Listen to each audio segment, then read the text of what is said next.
Boa noite, a paz do Senhor. Boa noite, a paz do Senhor. Louvamos a Deus por mais esta oportunidade que Deus nos dá de estarmos aqui mais uma vez, na presença do Senhor, estudando a sua santa palavra. Que Deus possa abençoar você, que Ele possa trazer a melhor compreensão do nosso vem estudar comigo. Bom, na última lição nós estávamos falando sobre A síntese duas sínteses maravilhosas que foram a síntese de Hebreus e a síntese do livro de Tiago, né? Paz do Senhor, Márcia. Sempre a primeira a da chegar, né? paz, Louvado seja Deus. Agora nós vamos começar falando livro de Pedro, da da síndrome epístola de de Pedro. primeiro a Pedro, né? Tem primeiro e segundo a Pedro. Nós vamos então agora entrar na síntese do primeiro a Pedro. Bom, o tema. Ao longo do Império Romano, os cristãos estavam sendo torturados e mortos por causa de sua fé, e a igreja de Jerusalém estava sendo dispersa. Pedro conhecia bem a perseguição. Espancado e preso, ele havia sido frequentemente ameaçado. Viu seus companheiros cristãos morrerem e a igreja ser dispersa. Todavia, ele conhecia Cristo e nada poderia abalar sua confiança no seu Senhor.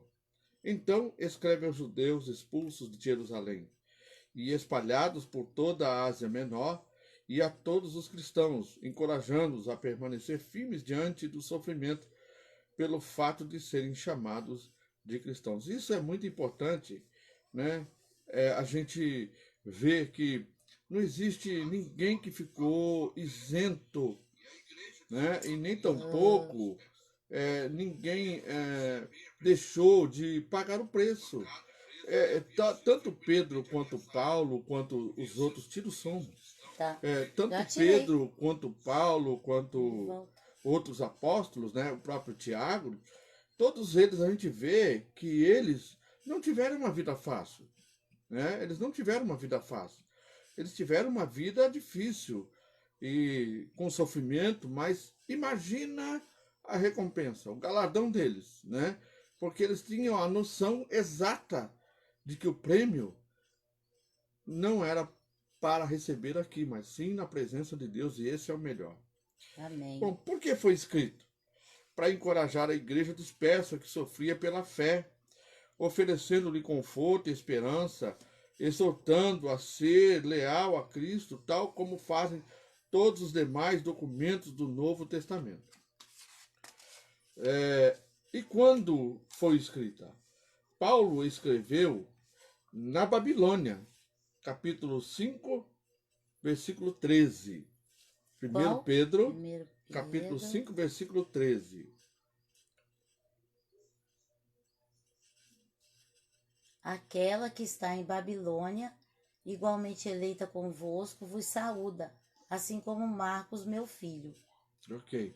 Várias identificações do local têm sido sugeridas entre elas.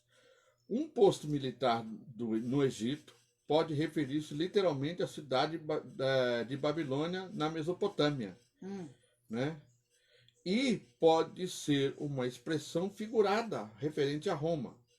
A tradição apoia esta última alternativa.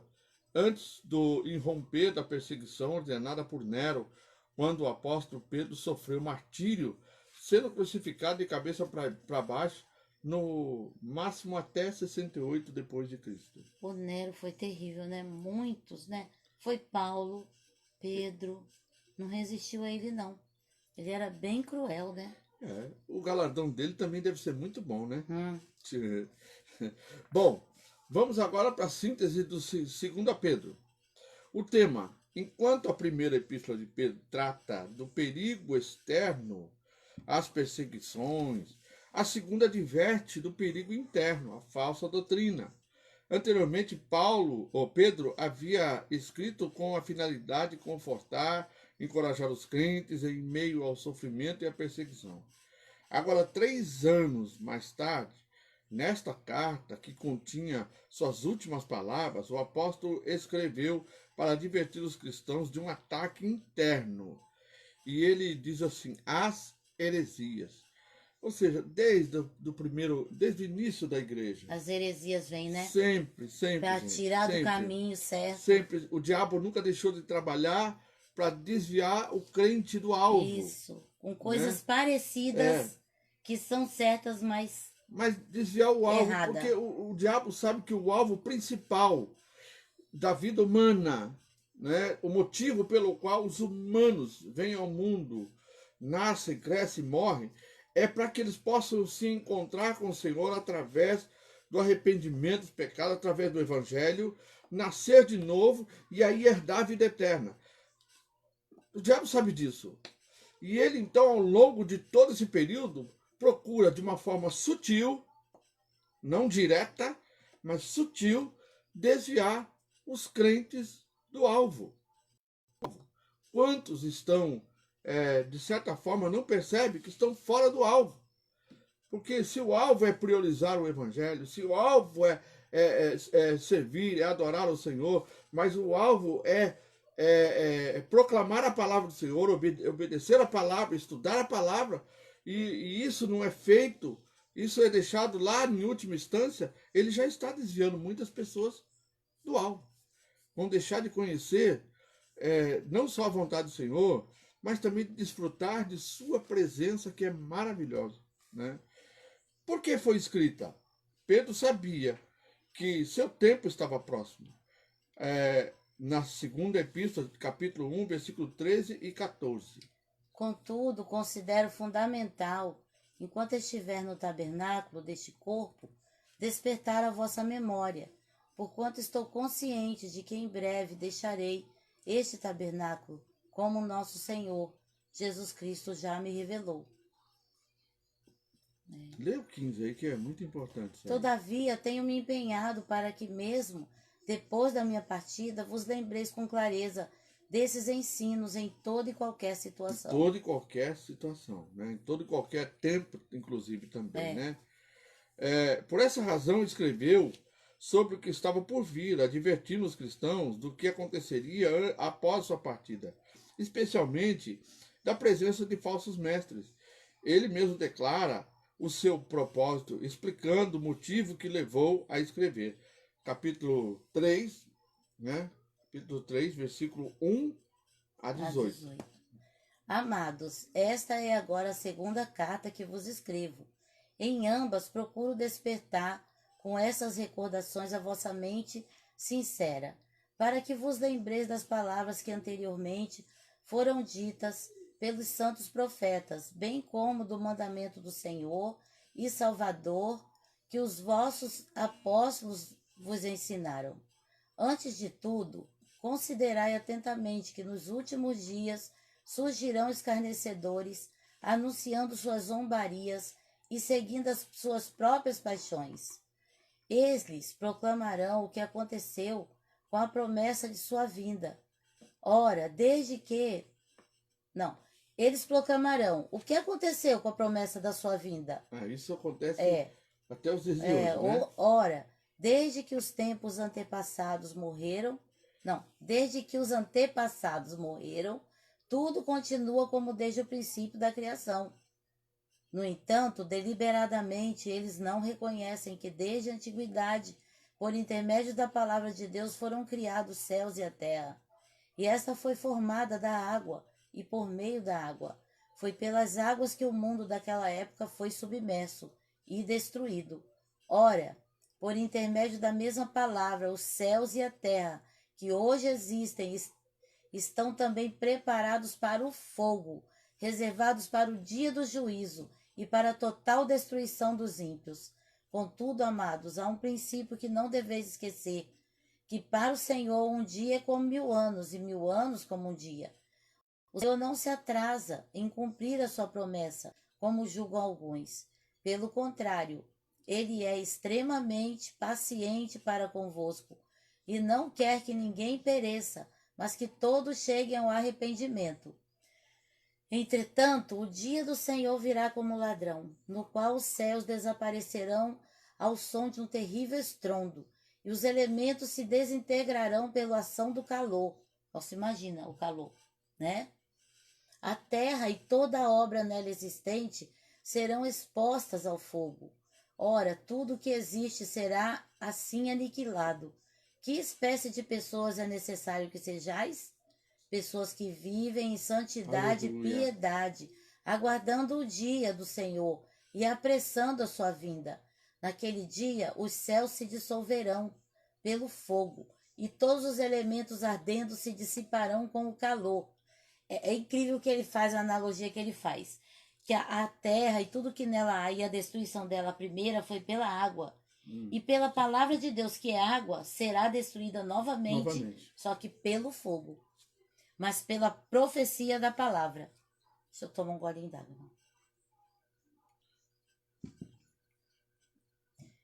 Todavia, confiados em sua promessa, esperamos novos céus e nova terra, onde habita a justiça.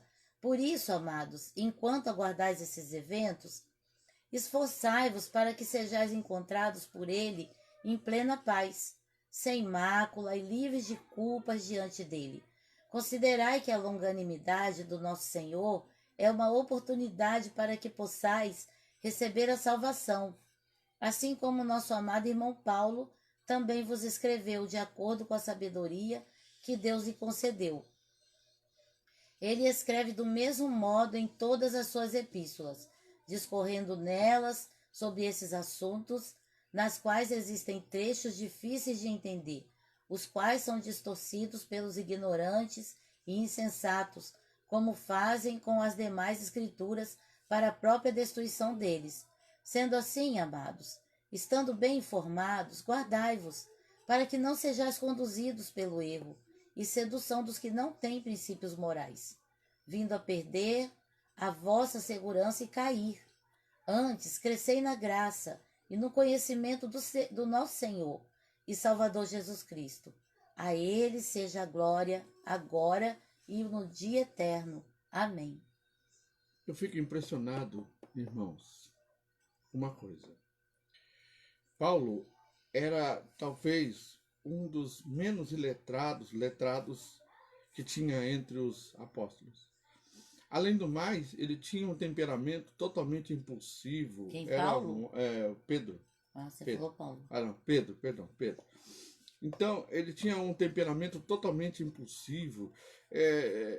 Diria que a gente, no nosso tempo, chamaria ele de uma pessoa ignorante, né? Uma pessoa rude. E a gente, quando a gente se depara com os escritos de Pedro, tá aí uma grande demonstração da presença, né, de Deus na vida deste homem, que era um simples pescador. Eu mesmo moro aqui, onde eu moro, e é chamado pessoal caiçara. A gente conversa com as pessoas que são pescadores e são gente simplérrimas. E tem pouco saber com relação à erudição da palavra, né? Eles têm as suas inteligências naquilo que eles fazem. Mas com relação à cultura, eles são um pouco distantes da cultura. Pedro era assim, distante da cultura. Porém, depois que ele foi cheio de Deus, do Espírito Santo de Deus, você olha a palavra dele, olha a preocupação que ele tinha, assim como nós hoje. Ele estava falando num tempo em que há 2000 anos atrás já falava da sua preocupação e que o povo deveria estar pronto, devia estar em santidade, devia estar preparado. Eu imagino que ele falava isso com muita preocupação no coração, às vezes com muita tristeza, quando aí ele via que as pessoas não davam ouvidos àquilo e nem tampouco davam a mínima para que, pelo que a gente vê, as pessoas não davam a mínima para o que estava acontecendo ou o que ia acontecer. Parece até que as pessoas dão muitas vezes quando falam que os céus vão desfazer em fogo e tal. E todo mundo associa, o diabo tem trabalhado isso ao longo dos anos, com a ficção científica. Parece assim, ficção científica. Isso nunca vai acontecer. Irmãos, isso vai acontecer. Já aconteceu uma vez, vai acontecer de novo. Sim. E nós estamos vivendo muito mais perto disso do que Pedro. Nós estamos muito mais próximos disso do que Pedro. Agora, eu vou dizer para você uma coisa. Não adianta achar que Deus vai se compadecer na hora e vai dizer, não, tudo bem, eu vou passar a mão né? Eu vou fechar os olhos e vou receber todo mundo no meu reino. Não. A Bíblia diz que Deus não tem comunhão com o pecado. O problema não são as pessoas. É o pecado. As pessoas preferem continuar no pecado. Ou seja, quem prefere continuar no pecado escarnece de Deus, zomba de Deus. Ou seja, diz o seguinte: eu não preciso de Deus, eu não preciso do sacrifício de Jesus, eu não preciso. Eu fazendo bem para as pessoas, eu vou chegar diante de Deus e dizer assim: ó, eu fiz o bem para esse, aquele, eu mereço. Não, isso é besteira, gente.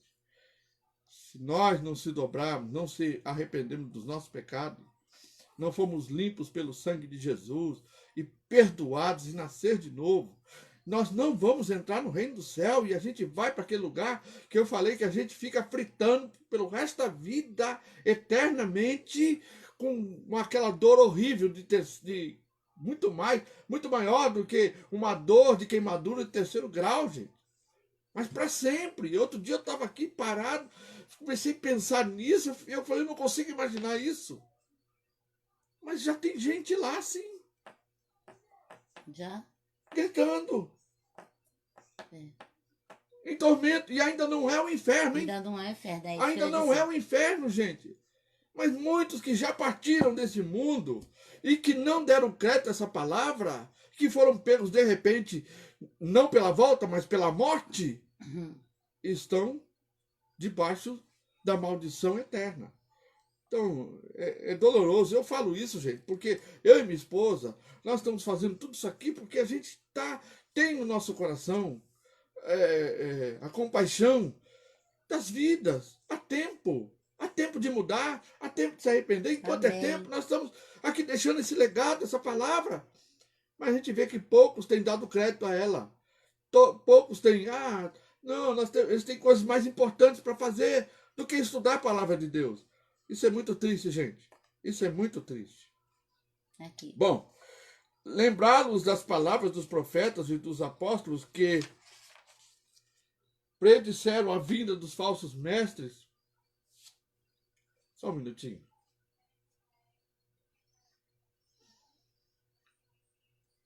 Eu tenho que respirar, sabe, gente? Tem que respirar. Porque não é fácil, né? Da razão da demora da volta de Jesus Cristo. Olha só. É isso que as pessoas acham. Tá demorando. Não vai vir. Já lemos, inclusive, né? E encorajá-los, como nós estamos fazendo, a fim de que estejam atentos às heresias, né? A toda a sutileza, né? O diabo tentando roubar o tempo, desviar do foco e a crescerem na fé genuína. Capítulo 3, versículo 14 a 18. Já lemos também, Já né? lemos, é tudo. Quando foi escrito? Aproximadamente no ano 67 depois de Cristo. 3 anos após a primeira carta ter sido escrita. Possivelmente foi produzida em Roma. Agora nós vamos entrar na síntese, que está indo já para o final, que é a síntese do apóstolo João. 1 João, aquele que foi para a ilha de Patmos, né? 1 João. O tema de 1 João: falsos profetas haviam entrado no seio da igreja, negando a encarnação de Cristo. Ensinavam que a matéria era especialmente ruim e o espírito essencialmente bom. De forma que Deus nunca poderia habitar em um corpo material de carne e sangue. Ou seja, eles queriam dizer o seguinte, ó, a pessoa é tão imunda, tão impura, a sua carne, Jamais, que Deus. jamais, que é tão santo, que jamais pode habitar. Esquece do que foi falado, que ele se despiu da sua Ele glória. se despiu da sua glória, gente. Ele vestiu de um corpo como o nosso, porém a única diferença é que ele não nasceu com a natureza do pecado, né? O espírito dele sem não era pecado. morto. Não era morto. O nosso, a O gente nosso nasce era com o morto, espírito mas morto. o espírito dele não era morto, Não né? era. Agora o nosso é vivo, graças a Deus. Isso é maravilhoso, né? Então ele fala que Deus não podia habitar num corpo de carne e sangue. Portanto, o corpo humano que Jesus possuía não era real, é o que eles estão dizendo, né? Apenas aparente. Nada. Jesus sangrou, teve fome, teve sede, né? Sentiu sono, dormiu. João se refere a esses ensinamentos como enganosos. A primeira epístola de João, capítulo 2, versículo 26. Eu vos escrevo essas advertências a respeito daqueles que vos querem seduzir. Então ele fala de sedução. É uma das armas. Porque parece lógico o que eles É. estão falando, né? Mas é heresia. É a própria arma, a principal arma do diabo é a sedução. Ele seduziu lá no céu, seduziu Eva e continua seduzindo as pessoas, né? Para dizer, não. É. Né? Ele dá aquela conotação de verdadeiro, mas é falso. E capítulo 3, versículo 7. 3, 7. 3, 7. Filhinhos, ninguém vos iluda. Quem pratica a justiça é justo, assim como ele é justo.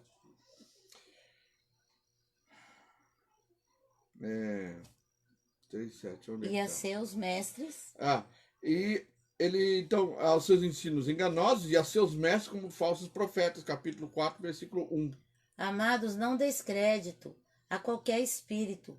Antes, porém, avaliai com cuidado se os espíritos procedem de Deus, porquanto muitos falsos profetas têm saído pelo mundo. E profetas mentirosos, né? Capítulo 2, versículo 22. Mentirosos.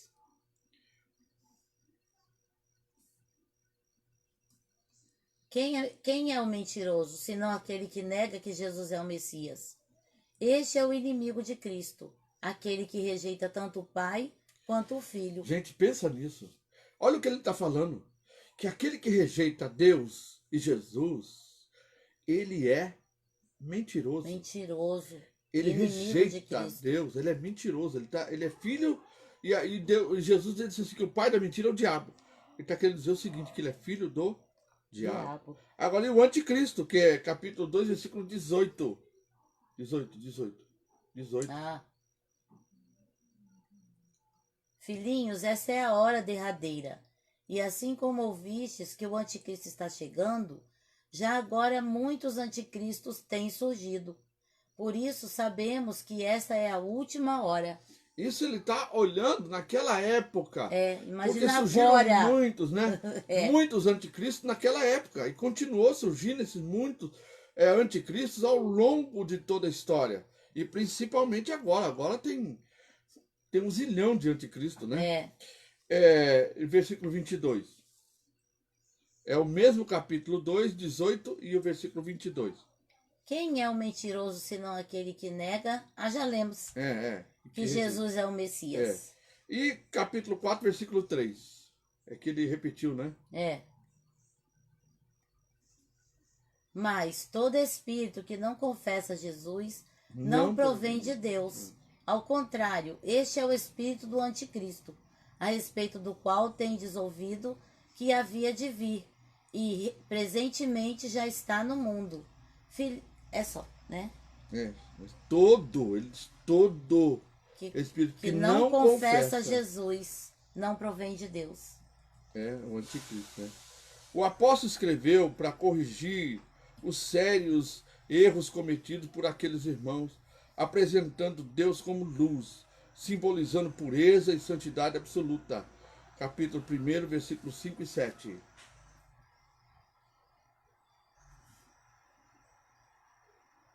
5 a 7, né? E a mensagem que dele ouvimos e vos pregamos é essa: Deus é luz. Nele não existe a mínima sombra de treva. Se afirmarmos que temos comunhão com ele, mas caminharmos nas trevas, somos e não praticamos a verdade. Se, no entanto, andarmos na luz, como ele na luz está na luz, temos a plena comunhão uns com os outros, e o sangue de Jesus, seu Filho, nos purifica de todo pecado. Ou seja, ele diz o seguinte: se você anda na luz, como ele está na luz, é naturalmente, natural, vamos ter comunhão uns com os outros. É um processo natural, né? Além de explicar que os cristãos podem andar na luz e ter comunhão com Deus. Capítulo 1, versículo 8 a 10. Se declararmos que não temos pecado algum, enganamos a nós mesmos, e a verdade não está em nós. Se confessarmos os nossos pecados, ele é fiel e justo para nos perdoar todos os pecados e nos purificar de qualquer injustiça. Se afirmarmos que não temos cometido pecado, nós o fazemos mentiroso e sua palavra não está em nós. Olha só, hein? Fazer Deus de mentiroso, né? É. E por meio de Jesus Cristo, que é o verdadeiro Deus e a vida eterna. 5:20. Capítulo 5, versículo 20.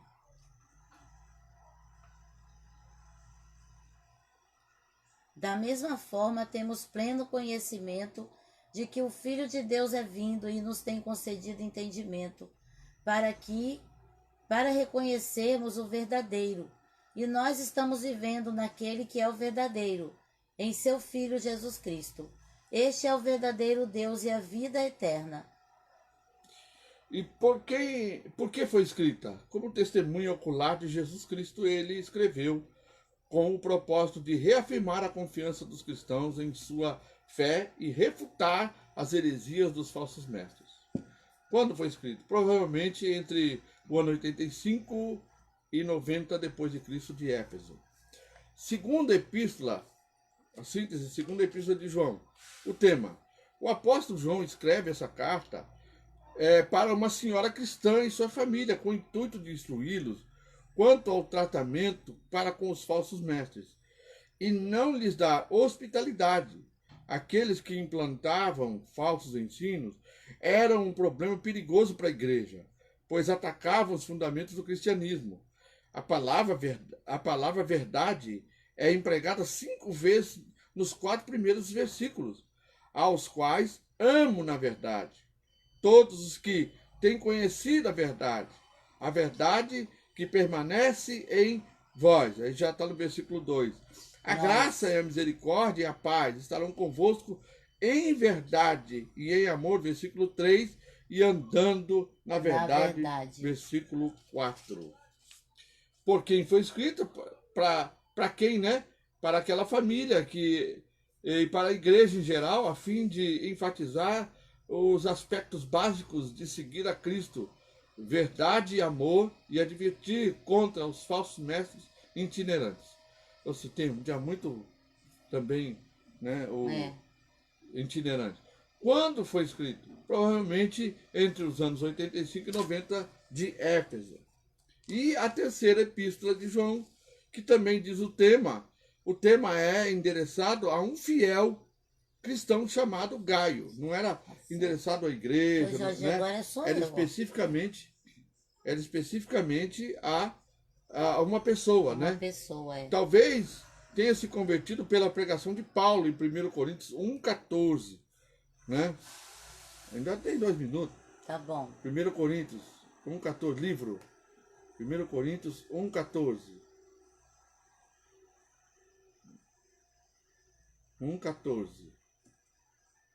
Dou graças a Deus por não ter batizado a nenhum de vós, com exceção de Crispo e de Gaio. E Romanos 16, Ele então 23. escreveu para Gaio essa carta. Para Gaio. Romanos 16, 23.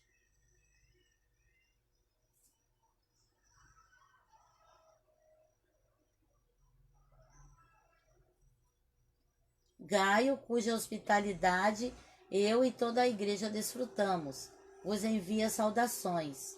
Erasto, administrador da cidade, e nosso querido irmão Quarto, também vos cumprimenta.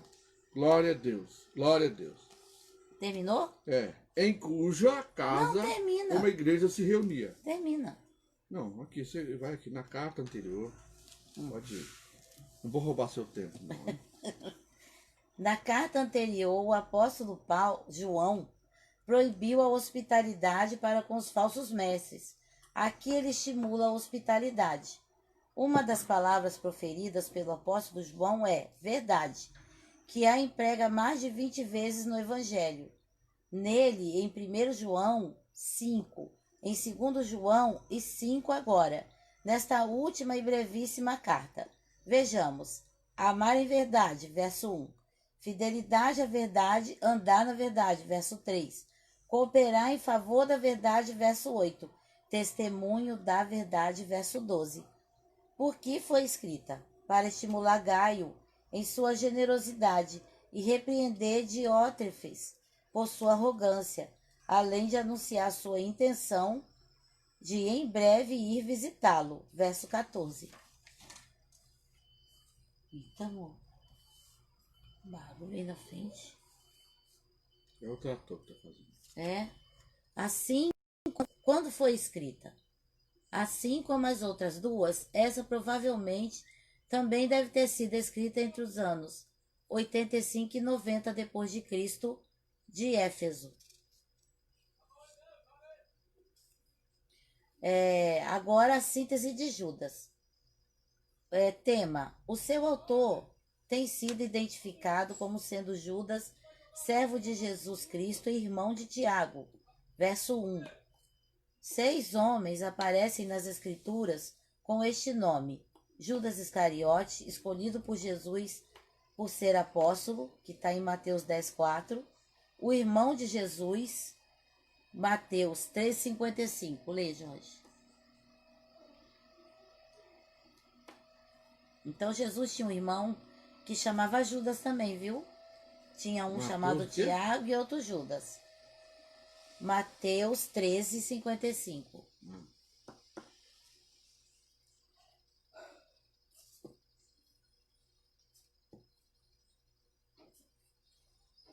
Ora, não é este o filho do carpinteiro? O nome de sua mãe não é Maria e seus irmãos Tiago, José, Simão e Judas? Bebê tinha vários irmãos, né, Jesus? É. Onde eu tô? O apóstolo, filho de Tiago, também chamado de Tadeu.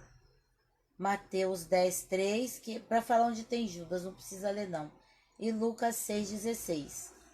Um cristão de Damasco, em cuja casa Paulo se hospedou após sua conversão. Também é Atos 9:11, também chamava Judas. Um cristão que se destacou na igreja de Jerusalém, também chamado de Barsabás. Atos 15, de 22 a 32. E por fim, Judas o Galileu, um revolucionário.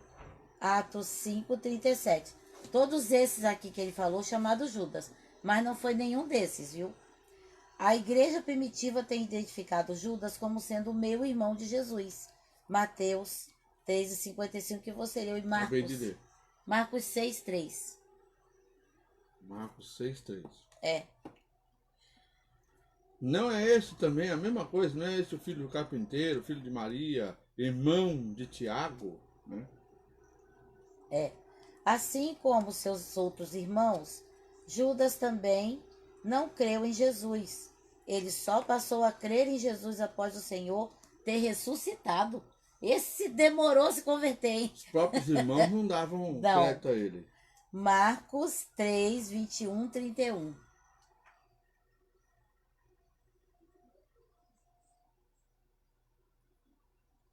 Quando os familiares de Jesus tomaram conhecimento do que estava acontecendo, partiram para forçá-lo a voltar, pois comentaram: ele perdeu o juízo. Mas os que haviam crescido de Jerusalém exclamaram: ele está possuído por Beelzebul, príncipe dos demônios. Não, Jorge, é 21 e depois o 31. Ah, tá. Perdão. Foi quando chegaram a mãe e os irmãos de Jesus, e ficando lá de fora, mandaram alguém chamá-lo. Atos 1:14 também. Eles estavam cerceando Jesus, né? Com medo, né? Todos esses perseveraram unânimes em oração, juntamente com as mulheres, com Maria, mãe de Jesus, e com os irmãos dele. Judas mostra urgência em seu propósito de advertir os cristãos contra os falsos mestres, conclamando os servos de Cristo a batalhar pela fé que uma vez foi dada aos santos. Versículo 3. De Judas. Mas é muito importante vocês lerem esse livro de Judas. É um livro com um capítulo só. Mas ele fala coisas importantíssimas. Amados, enquanto me preparava com grande expectativa para vos escrever acerca da salvação, que compartilhamos, senti que era necessário, antes de tudo, encorajar-vos à batalha dedicadamente pela fé, a batalhar dedicadamente pela fé confiada aos santos, de uma vez por todas. Amém. Porque foi escrita, seu propósito era fazer com que reconhecessem o perigo dos falsos ensinos e protegessem a si próprios e aos outros crentes. Exorta seus eleitores a crescerem. Não, seus leitores. Nossa. Eu tô com política na cabeça. Eleitores? Eleitores. Exorta seus leitores a crescerem no conhecimento da verdade cristã. Verso 20. Ela está pensando aí já na eleição. Já em eleição, que é isso? Vós, porém, amados, edificai-vos na santidade, fé que tendes, orando no Espírito Santo. Para que tenham um testemunho firme da verdade. Verso 3. Já leu, né? É. E para que procurem resgatar aqueles cuja fé estava hesitante. Verso 22 e 23. E demonstrai compaixão para com alguns que não possuem essa certeza. Assim como salvai os outros, arrebatando-os do fogo, e outros ainda ajudando com misericórdia e temor, repugnando até a roupa contaminada pela carne. Ou seja, não devemos medir esforços. Para enquanto tiver a oportunidade, né, de anunciarmos a palavra do Senhor, a gente anunciar. Porque essa é a nossa tarefa. Nós vivemos para isso. Daqui a pouco estamos indo embora. E o que nós fizemos? Cumprimos a nossa tarefa? Aqui tem uma coisa escrita que eu não entendi. Ó. Não é pacífica. Quando foi escrita? Não é pacífica a doutrina em relação à data. Em que essa carta foi escrita. Para alguns? Para alguns foi escrita antes de 2 Pedro. Portanto, antes do ano 65 depois de Cristo. Por outros, mas eu não entendi, não é pacífica. Para outros, depois de 2 Pedro. Como muitos estudiosos acreditam, por volta do ano 80 depois de Cristo. Né? Agora a síntese de Apocalipse. Chegamos lá, hein, gente? Terminamos também, né? Não, aí vai a geografia ou não? Vai. Vamos para a geografia. Então, tema. Esse último livro da Bíblia encerra toda a revelação de Deus e narra o fim de todas as coisas. De maneira muito clara e detalhada, encontramos nesse livro o registro do fim da história da humanidade e do destino de cada pessoa. Que coisa! Esse livro aqui é o final de tudo. Não é, mas se alguém tem dúvida sobre por que viemos, por que nascemos, no livro de Apocalipse diz, mostra o começo, meio e o fim de todos nós. Sim.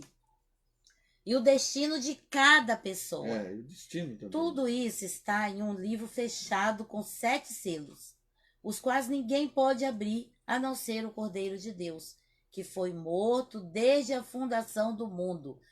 Apocalipse 13:8. O apóstolo João inicia esse livro expondo como recebeu a revelação da parte de Deus. Capítulo 1, de 1 a 20. Revelação de Jesus Cristo que Deus lhe concedeu para mostrar aos seus servos os acontecimentos que em breve deve se realizar e que ele, por intermédio do seu anjo, expressou ao seu servo João, o qual comprovou tudo quanto viu da palavra de Deus e o testemunho de Jesus Cristo. Bem-aventurados que leem, bem como os que ouvem as palavras desta profecia e obedecem às orientações que nela estão escritas, porquanto o tempo desses eventos está às portas. Amém. João, as 7 igrejas que estão na província da Ásia, graça e paz a vós outros da parte daquele que é, que era e que há de vir. Glória a Deus. E da parte do sétuplo espírito, que são 7 espíritos, né? Aqui ele fala sétuplo, são 7 espíritos. Quer outra tradução? Não precisa. Não. que o assistente que o assiste diante do seu trono. E de Jesus Cristo, que é testemunha fiel, o primogênito dentre os mortos e o soberano dos reis da terra. Ele que nos ama e mediante seu sangue nos libertou de todos os nossos pecados e nos constituiu reino e sacerdotes para servir a Deus, seu Pai. E a ele, portanto, seja a glória, o domínio pelos séculos dos séculos. Amém. E amém e amém. Não é isso? Amém também? Amém. Amém. Eis que ele vem com as nuvens e todo olho verá. Aleluia. Glória a Deus, a minha alma anseia por isso. Até mesmo aqueles que o transpassaram. E todas as tribos da terra se lamentarão por causa dele. Certamente assim será. Amém. Eu sou o Alfa, o Ômega, Oh, glória a declara Deus. o Senhor dos céus, aquele que é, que era e que há de vir, o Todo-Poderoso. Louvado seja Deus. Aleluia. Eu, João, irmão e vosso companheiro de sofrimento no reino, na perseverança na fé, em Jesus, estava na ilha de Patmos por causa da palavra de Deus e do testemunho de Jesus, e no dia do Senhor achei-me exaltado no Espírito, quando ouvi através de mim uma forte voz, atrás de mim, uma forte voz, como o som de trombeta. Você já imaginou isso? Uma voz com som de trombeta? Não consigo imaginar. Oh, não. meu Deus, não dá para imaginar. Que dizia: escreve em um livro o que vês e envia a estas 7 igrejas: Éfeso, Esmirna, Pérgamo, Tiatira, Sardes, Filadélfia e Laodiceia. É Lau, não é, o dela é L, viu? Não, Não meu é essa, Humo. o dela é U, não é com O, não é Laodiceia. O Isso dela é porque é Lau. casado comigo há 40 Isso, anos. Voltei-me para observar quem falava comigo, e voltando-me vi 7 candelabros de ouro. Nossa, que visão maravilhosa, Meu né? Deus. Meu demais. Deus, que visão que ele teve. E entre os olha, aleluia. E Aleluia. entre os candelabros, alguém semelhante ao ser humano, vestido com uma longa túnica que chegava aos seus pés, e um cinturão de ouro ao redor do seu peito. Era ele, Jesus. Sua cabeça, os seus cabelos eram brancos como a lã, tão brancos quanto a neve, os seus olhos como uma chama de fogo. Seus pés reluziam como metal quando é refinado em fornalha ardente, e a sua voz como o som de muitas águas. Tinha em sua mão direita 7 estrelas, e da sua boca saiu uma espada de 2 gumes afiados. Seu rosto era como o próprio sol, quando brilha em todo o seu esplendor. Assim que eu o admirei, eu também cairia, gente, eu também cairia. Caía seus pés como se estivesse morto. Então ele colocou sua mão direita sobre mim e disse: que coisa, não tenhas medo. Eu sou o primeiro e o último. Eu sou o que vive, estive morto, mas eis que estou vivo por toda a eternidade e possuo as chaves da morte e do inferno. Portanto, escreve tudo, sobre tudo que tens visto, tanto os eventos que se referem ao presente como aqueles que sucederão depois destes. Este é o primeiro das 7 estrelas que viste da minha mão direita, e dos 7 candelabros de ouro, e as estrelas são os anjos das 7 igrejas, e os 7 candelabros são as 7 igrejas. Olha, Deus, que lindo! É difícil ler isso. Ai, ai. E o nosso coração quase não se arrebentar, gente. É difícil ler isso. Ah, a Enéas Denise, né? Seja bem-vindo. Glória a Deus. Em seguida, a gente está falando da síntese, né, do Apocalipse. Já está difícil. Esse início que é muito difícil falar da beleza de Jesus, da grandeza dele. Em seguida, registra mensagem específica de Jesus às 7 igrejas. que estavam na Ásia. 2, de 1 a 29. Mas você vai ler tudo, amor? Não tem problema, é muito bom isso. Hum. Ao anjo da igreja em Éfeso escreve, assim declara aquele que tem as 7 estrelas na mão direita e anda no meio dos 7 candelabros de ouro. Conheço as tuas obras, tanto o teu trabalho árduo como a tua perseverança, e que não podes tolerar pessoas más, e que puseste à prova aqueles que a si mesmos se declaram apóstolos, mas não são. E descobriste que eram impostores. Tens perseverado suportando o sofrimento de toda espécie por causa do meu nome, e não deixaste desfalecer, não te deixaste desfalecer.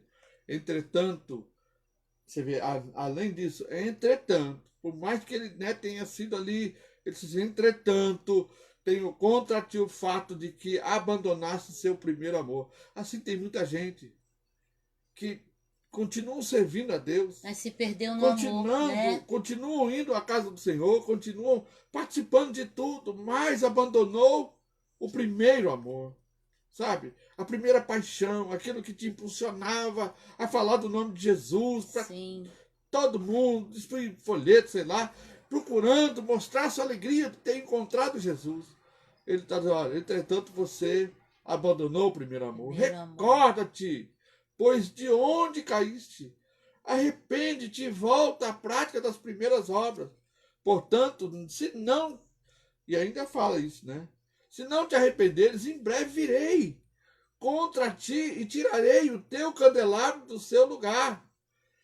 Tens, contudo, ao teu favor, olha só, tens, contudo, ao teu favor que odeias as práticas dos nicolaítas, as quais eu também odeio. Eles tinham a doutrina, os nicolaítas. Nicolau era um diácono. E eles adotavam a prática da hierarquia, né? Uma delas, né? Uma hierarquia, como a gente vê nos dias de hoje, né? Um querendo ser maior que o outro, apóstolo, arcanjo, e assim vai. Então, tinha essa prática. Mas a Bíblia diz que Deus odeia isso. Que tens ouvido e compreendas que o Espírito declara às igrejas: ao vencedor darei o direito de comer da árvore da vida, que está no paraíso de Deus. Essas são as cartas, né? Ao anjo da igreja de Esmina escreve: aquele que é o primeiro e o último, que foi morto e ressuscitado, faz as seguintes afirmações: conheço as tuas aflições e a tua pobreza, contudo tu és rico. Conheço a blasfêmia dos que se dizem judeus, mas não são. Ao contrário, são das sinagogas de Satanás. Não temas nada do que estás prestes a sofrer. Eis que o diabo está para lançar alguns de vós na prisão, a fim de que sejais provados e sofreis perseguição durante 10 dias. Sê fiel até a morte, e eu te darei a coroa da vida. Aquele que tem ouvidos, compreenda o que o Espírito revela às igrejas.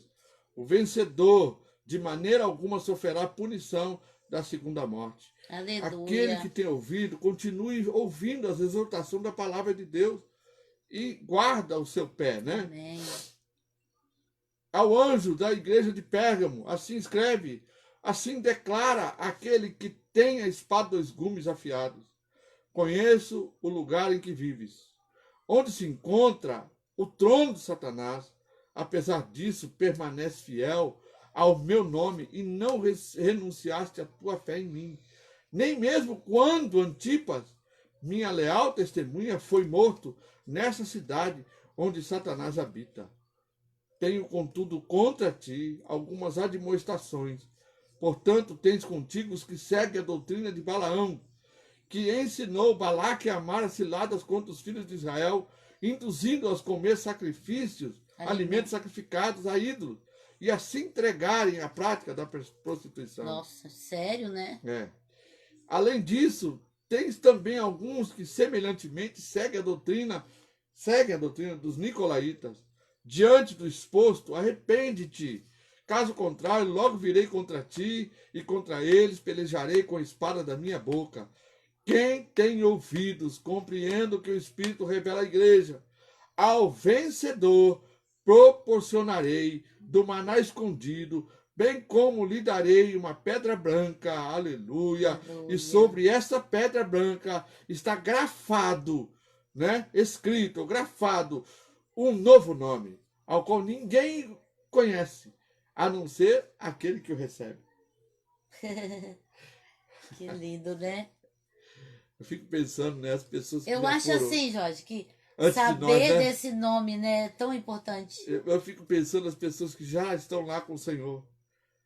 Chegaram lá, o Senhor lhe entrega a pedrinha, aqui está o seu nome, né? Que lindo, gente, que lindo. A gente vai procurar fulano. Não, esse fulano não está aqui, não. Eu É conheço, outro. é o...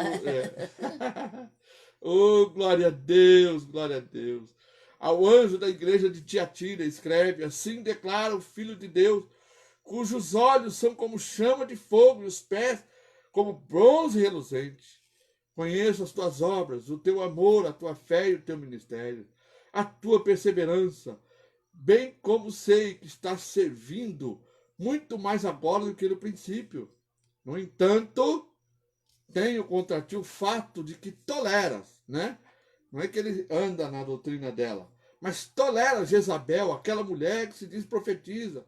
Porém, ele está falando do espírito de Jezabel, né? Porém, com ensinos, induz os seus servos à imoralidade sexual e a comerem alimentos sacrificados a ídolos. Concedi-lhe tempo para que se arrependesse de sua prostituição, mas ela não quer se arrepender, não quer arrepender-se. Portanto, assim que a farei adoecer e enviarei grande aflição sobre aqueles que com ela cometeram adultério, a não ser que se arrependam das suas más obras. Veja que Deus está sempre falando, ó, a não ser que se arrependam. Chama ao arrependimento, né? Matarei os seguidores dessa mulher, e todas as igrejas saberão que eu sou aquele que sonda mente e corações. Portanto, retribuirei a cada um de vós de acordo com as vossas obras. Todavia, aos demais que estão em Tiatira e que não seguem a doutrina dessa mulher e não aprenderam com ela os costumes que costumam falar os profundos segredos de Satanás, afirmo, não colocarei outra carga sobre vós. Tão somente apegai-vos com firmeza ao que tendes, até que eu venha. Ao vencedor, aquele que permanecer nas minhas obras até o fim, eu lhe darei autoridade sobre as nações. Ele as governará com cetro de ferro, e as reduzirá a pedaços como se fosse vaso de barro. Eu lhes concederei autoridade semelhante à que recebi do meu pai. Olha só, olha só. Ele fala isso, ó. Eu lhes concederei autoridade semelhante à que recebi do meu pai. Também lhe darei a estrela da manhã. Você vê, o Senhor o tempo todo promete presentes, né? Glória a Deus. Galardões. Ele estimula a obediência, né? Estimula a obediência, gente. Aquele que tem ouvidos, compreende o que o Espírito revela às igrejas. Acabou. Uhum. Glória a Deus. É agora, muito bonito, né? É demais, gente. Então, a igreja da Ásia, né? Esse aqui não vamos ler, não, amor. É 3, de 1 a 22. De repente, o cenário se transforma e imagens dramáticas e majestosas irrompem perante os olhos de João. Essa série de visões retrata o futuro ressurgimento do mal, culminando com a manifestação do anticristo. 13, de 1 a 18.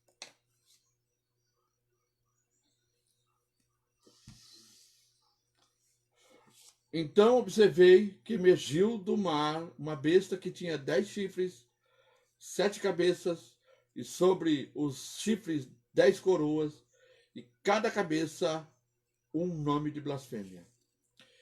E a besta que vi... Quer dizer, palavrão, né? Palavrão.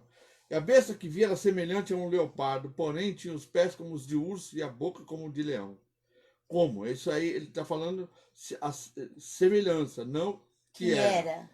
O dragão passou à besta o seu poder, o seu trono e grande autoridade. Notei que uma das cabeças da besta parecia ter sofrido um golpe mortal. Contudo, tal ferimento de morte foi curado. E toda a humanidade ficou maravilhada e seguiu a besta. Passaram a adorar o dragão, o qual tinha transferido a autoridade à besta. Então todos também começaram a adorar a besta, exclamando: quem é semelhante à besta? Quem pode guerrear contra ela? A besta foi concedida uma boca para pronunciar palavras arrogantes e blasfemas. E lhe foi transmitida a autoridade para realizar suas obras por 42 meses. Isso já está falando do período da grande tribulação. Então, abriu a boca em blasfêmias contra Deus para amaldiçoar o seu nome, seu tabernáculo e os que habitam nos céus. E foi-lhe concedido também poder para guerrear contra os santos e vencê-los. Está falando daqueles que foram perseguidos no período da grande tribulação, que ficaram, que não foram no arrebatamento, mas eles permaneceram fiéis, mas eles serão vencidos pela besta, né? Aqui está dizendo que eles serão vencidos pela besta. E recebeu-lhe autoridade sobre toda a tribo, povo, língua e nação. Todos os habitantes da terra adoraram a besta, ou seja, todos aqueles que não tiveram seus nomes escritos no livro da vida do Cordeiro. Veja só, todos aqueles que não tiveram seus nomes escritos no livro da vida do Cordeiro, né? Que foi imolado desde a criação do mundo. Aqueles que têm ouvidos, compreenda esta palavra. Se alguém tem que ir para o cativeiro, certamente para o cativeiro irá. Se alguém matar a espada, é necessário que pela espada seja morto. É isso aí? Até 18. Até o 18. Vi ainda emergir da terra outra besta com 2 chifres semelhantes aos de um cordeiro, e ela se expressava como dragão. Também exercia a mesma autoridade da primeira besta, e o nome dela, e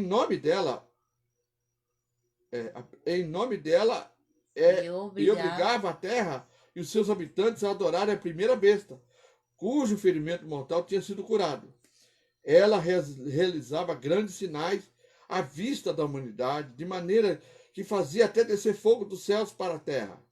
E por intermédio dos sinais que lhe foram permitidos realizar em nome da primeira besta, enganou os habitantes da terra e ordenou-lhes que edificassem uma imagem em honra à besta que fora ferida de morte pela espada, contudo sobrevivera.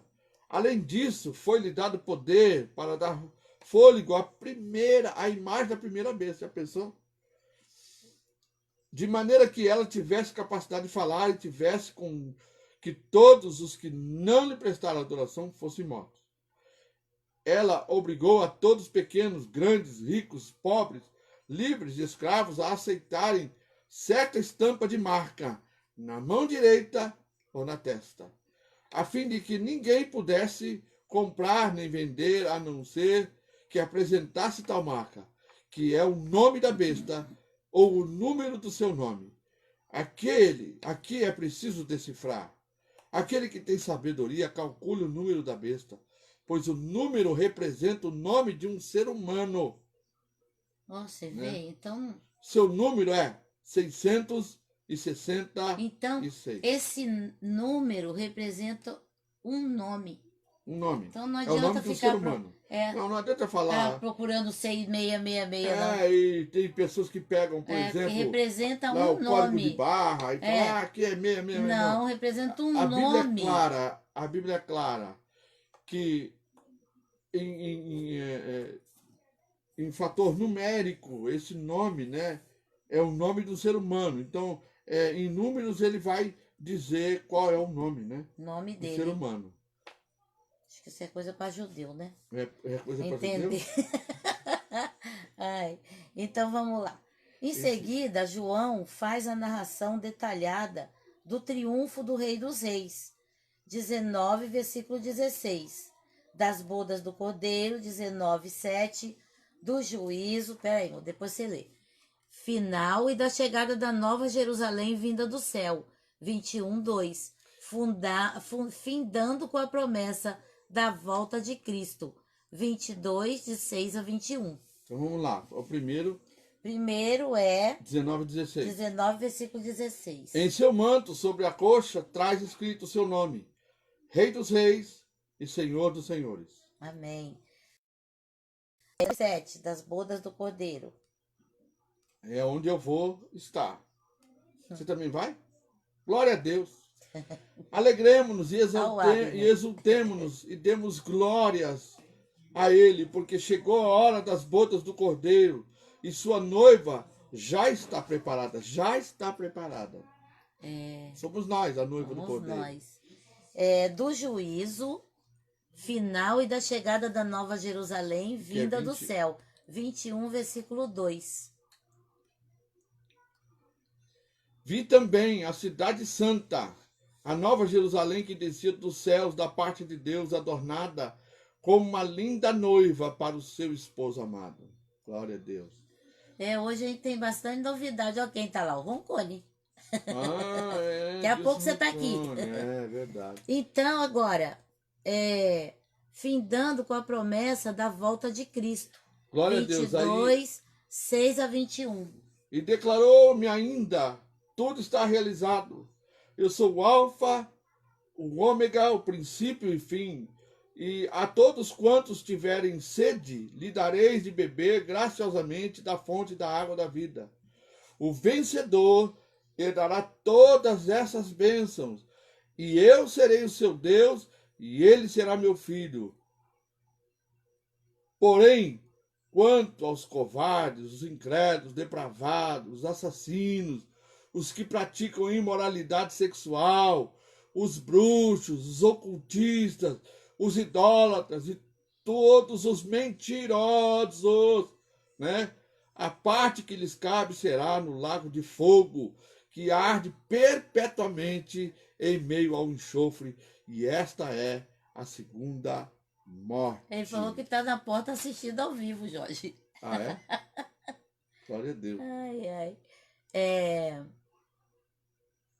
Uma chave para se entender o livro do Apocalipse é o estudo do livro de Daniel, que a gente já estudou, né? O Apocalipse faz referência... Mas é porque também, 19 horas, gente. Oh, meu Deus, já passou da hora. Vamos terminar, vai. Termina. Só esse tópico aqui, gente, a gente ficou... viajando.